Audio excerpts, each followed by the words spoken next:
आपला शूरवीर 500 योद्धांचा भीमा कोरेगावचा इतिहास आठवतोय आणि इतक्या वर्षापूर्वी जरी ती लढाई झाली असेल तरी 2025च्या शेवटी 2026 मध्ये जाताना आजही भीमा कोरेगावला लाखोच्या संख्येने भीम अनुयायी येतात आणि आपण यांनी हेच दाखवून दिले की भीमा कोरेगावच्या दिवशी ज्या योद्ध्यांनी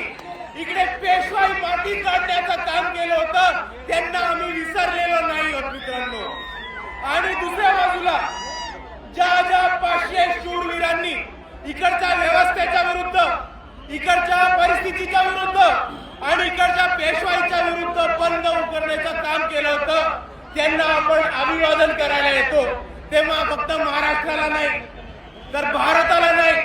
तर अख्ख्या जगाला दाखवून देतो की हे बाबासाहेबांची औलाद अजूनही लढलेलो विसरलो नाही होत। 500 लोकांनी तेव्हा वार केला होता आणि मात केला होता पेशवाईचा आणि आजही आपल्या सर्वांना दाखवून द्यायचंय की समोर किती मोठी परिस्थिती असेल,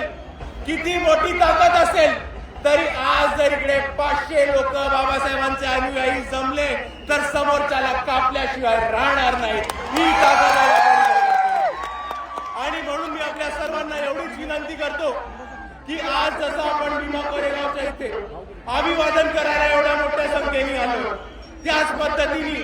आपल्याला हा शौर्याचा इतिहास आणि आपल्याला आपल्या समाजाचा लढवय्या इतिहास पुढे घेऊन प्रत्येक क्षेत्रामध्ये घेऊन जायचा आहे आणि भीमा कोरेगावच्या शौर्यांना आपण तेव्हाच अभिवादन करू जेव्हा आपण त्यांच्या पद्धतीने त्यांच्यासारखे छाती टोकपणे लढणं शिकू। एवढं म्हणून मी माझे 2 शब्द थांबवतो। आपल्या सर्वांना एकदा पुन्हा एकदा जय भीम, जय संविधान।